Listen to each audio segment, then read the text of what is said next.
ଆପଣଙ୍କର ସୁନା ଅଳଙ୍କାର ବନ୍ଧକ ରଖି ଲୁନ୍ ନେବାକୁ ଚାହୁଁଛନ୍ତି କି?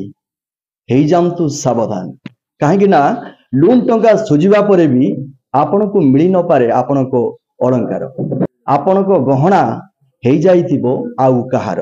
ବାଲେଶ୍ୱର ଜିଲ୍ଲା ବାହାନଗା ବ୍ଲକ ଅନ୍ତର୍ଗତ ଗୋପାଳପୁର ମାର୍କେଟରେ ଥିବା ଆଶୀର୍ବାଦ ମାଇକ୍ରୋ ଫାଇନାନ୍ସ ବିରୁଦ୍ଧରେ ଆସିଛି ସଙ୍ଗୀନ ଅଭିଯୋଗ ଆଣିଛନ୍ତି ଗ୍ରାହକ ମାନେ। ଖାଲି ଅଭିଯୋଗ ଆଣି ନାହାନ୍ତି, ଦୀର୍ଘ ଦିନ ଧରି ଦୌଡ଼ି ଦୌଡ଼ି ନୟାନ୍ତ ହେବା ପରେ ଆଜି ଧାରଣାରେ ବସି ରହିଛନ୍ତି। ଦିନ 10 ରୁ ରାତି 10 ହେବାକୁ ବସିଲାଣି, ଧାରଣାରୁ ହଟୁ ନାହାନ୍ତି କି ଧାରଣା ଭାଙ୍ଗୁ ନାହାନ୍ତି। କେବଳ ନିଜେ ଧାରଣାରେ ବସି ନାହାନ୍ତି, ତତ୍ସହିତ ଆମର ମାଇକ୍ରୋ ଫାଇନାନ୍ସ ଯୋଉ ଆଶୀର୍ବାଦ ମାଇକ୍ରୋ ଫାଇନାନ୍ସ କମ୍ପାନୀ ଅଛି ତାର ସଦସ୍ୟମାନଙ୍କୁ ମଧ୍ୟ ସେମାନେ ତାଲା ପକେଇ ବନ୍ଦ କରି ରଖିଛନ୍ତି। ରାତି 10:30 ହେଲାଣି।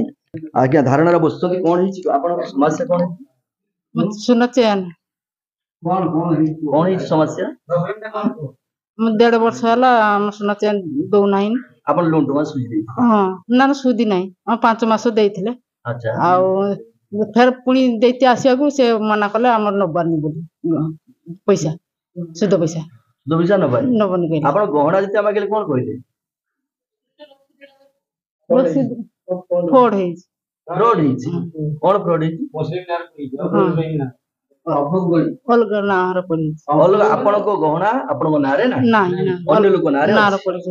ଯେତେବେଳେ ଆପଣ ପଚାରିଲେ ସେ କଣ କହିଲେ? ଆପଣଙ୍କୁ କହିଲେ ଅଲଗା ନାଁର ତମ ଗହଣା ପଡିଛି, ତମ ଆମେ ଆପଣଙ୍କୁ ଦେଇଥିଲୁ, ଆପଣ ଅନ୍ୟ ନାଁରେ କେମିତି ପକେଇଲେ? ସେ ଚୋର କିଛି ପକେଇ ଦେଇଛନ୍ତି। ପୂର୍ବ ମ୍ୟାନେଜର ଥିଲେ, ନେଇକି ପଳେଇ ଯାଇଛନ୍ତି। ଆଚ୍ଛା, କଣ ହେଇଛି ଆଜ୍ଞା? ଆମର ସାରା ଅରିଜିନାଲ ପେପର ଅଛି। ଆଜ୍ଞା ଆମର ଆସିଲା ବେଳକୁ ତମର ରିଲିଜ ହେଇଛି, ଆଉ ଆସିଲା ବେଳକୁ ତମର ରିଲିଜ ହେଇଛି, ଆଉ ତମର ସୁନା ବର୍ତ୍ତମାନ ତମର ତ ନାହିଁ। ଆମେ ଫେର କେତେ କମ୍ପ୍ଲେନ କରିଲା ପରେ ବି ତଥାପି ସୁନା ଦେଖଉନାହାନ୍ତି, କହୁଛନ୍ତି ତମର ସୁନା ନାହିଁ, ଗାୟବ ହେଇଛି। କଲା କି ନା ଯିଏ ବିଏସି ଥିଲା ସିଏ କରିଛି। ଆମେ କେବେ ଜାଣିବା ସିଏ କରିଛି କି ନ କରିଛି? ଆମେ ତ ଦେଇକି ଯାଇଛେ ନା ସୁନା, ଆମେ ବନ୍ଧା ପକେଇ ଯାଇଛେ। ତାପରେ ତମର ଏଠି କଣ କଲ ନ କଲ ଆମେ ଜାଣିପାରିବାନି। ବର୍ତ୍ତମାନ ଆମେ କହିଲା ବେଳକୁ ସେ କହୁଛନ୍ତି ଯେ ତମର ରିଲିଜ କରିଦେଇଛନ୍ତି, ଆମ ବର୍ତ୍ତମାନ ତମେ ପଇସା ନିଅ, ଏତିକି ନିଅ, ସେତିକି ନିଅ, ଦୁନିଆ ହାଙ୍ଗାମା କରୁଛନ୍ତି। ତଥାପି ସେ ବର୍ତ୍ତମାନ ଯେ ରେଟ୍ ଦଉଛନ୍ତି, ଆମର ଥିଲା 24 କ୍ୟାରେଟ ସୁନା, ସେ କହୁଛନ୍ତି ତମର 18 କ୍ୟାରେଟ ସୁନା। ଆଜିକା ଭ୍ୟାଲୁ ବେଶୀ ଦଉନାହାନ୍ତି। ତାପରେ ମୁଁ କହିଲି ଆମର ସୁନା ବି ଦରକାର, ଆମର ପଇସା ଦରକାର ନାହିଁ। ସେ କହୁଛନ୍ତି ଆମେ ବନେଇକି ଦେଇପାରିବାନି। ବର୍ତ୍ତମାନ ଆମେ କଣ କରିବା? କଣ ଚାହୁଁଛନ୍ତି? ଆମର ସୁନା ଦରକାର, ପଇସା ଦରକାର ନାହିଁ। ଆମେ ପଇସା ଦବା, ଆମେ ଯେତିକି ଲୋନ୍ ନେଇ ମୁଁ ଏଇଠି ଯୋଉଠି ଦୌଡ଼ିଲିନି 1.5 ବର୍ଷ ହେଲାଣି। 1.5 ବର୍ଷ ହେଲାଣି। ଆଜି ଯୋଉ ବସିଛନ୍ତି ଡେଟ୍ ପରେ ଡେଟ୍ ଦେଇ ଚାଲିଛନ୍ତି। ଆଜି ଏ ସାର୍ ଆସିବେ, କାଲି ସେ ସାର୍ ଆସିବେ, କାଲି ଏ ସାର୍ ଆସିବେ, କାଲି ଆର୍ଏନ୍ ସାର୍ ଆସିବେ, କାଲି ଅଡିଟର ଆସିବେ, କାଲି ତାଙ୍କ ଉପରେ ହେଡ୍ ସାର୍ ଆସିବେ। ଏରା କହିକି ଆମକୁ ଆଜି ନୁହେଁ କାଲି, ଆଜି ନୁହେଁ କାଲି ଦୌଡୁଛନ୍ତି। କିନ୍ତୁ ଆମେ ଆଜ୍ଞା କଣ ହେଇଛି ଆପଣଙ୍କ ସମସ୍ୟା? ସାର୍ ମୁଁ ଗୋଟେ ପ୍ରୋବ୍ଲେମ ଫେସ୍ ହେଇଥିଲି।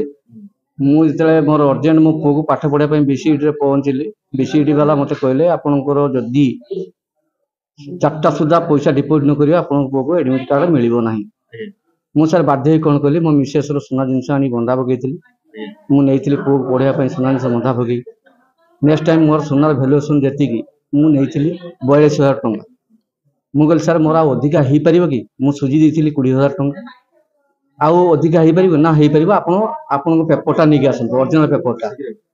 ମୁଁ ପେପରଟା ନେଇକି ଆସିଲା ପରେ ମୁଁ ଯେତିକି ସାର୍ଙ୍କୁ ଦେଲି, ସାର୍ କଣ କଲେ ନା ମୋତେ 20,000 ଟଙ୍କା ଦେଇଥିଲେ। ମୁଁ କହିଲି ଆପଣଙ୍କ ଆକାଉଣ୍ଟ ଅଛି? ମୁଁ କହିଲି ୟୁକୋ ବ୍ୟାଙ୍କ ଆକାଉଣ୍ଟ ଅଛି, ୟୁକୋ ବ୍ୟାଙ୍କ ଆକାଉଣ୍ଟରେ ମୋର ଟ୍ରାନ୍ସଫର ହେଇପାରିବନି। ସେଇଠୁ ମୁଁ କଣ କଲି ନା, ମୁଁ କହିଲି ସାର୍ ମୋର ୟୁକୋ ବ୍ୟାଙ୍କ ଆକାଉଣ୍ଟ ନାହିଁ, ମୋର କ୍ୟାସ୍ ପେମେଣ୍ଟ ଦରକାର, ମୁଁ ଯିବି, ମୁଁ ଛୁଆକୁ ପଇସା ଦେବି, ଆଡମିଟ୍ କାର୍ଡଟା ମିଳିବ। ମୁଁ ତୁରନ୍ତ ଆସିଲି, ମୁଁ ବଣ୍ଡ ପେପରଟା ଦେଲି। ପେପର ଦେଲା ପରେ ମୋ କତିରୁ ପେପରଟା ନେଇଗଲି। ପେପରଟା ନେଲା ପରେ ମୋତେ ଗୋଟେ ହାତ ଲେଖା ପେପର ଦେଲେ। ମୁଁ ଛାନିଆ ମାନେ କଣ କଲି ନା, ମୁଁ ପଳେଇଲି ବିସିଇଡି ଯାଇକି ପଇସା ଦେଇକି ଫେରିଲା ପରେ 3 ମାସ ପର୍ଯ୍ୟନ୍ତ ମୋ କତିରୁ ସେଇ ନେକଲେସ୍ ଆଉ କାନଫୁଲରେ ଇଣ୍ଟରେଷ୍ଟ ନେଇଛନ୍ତି।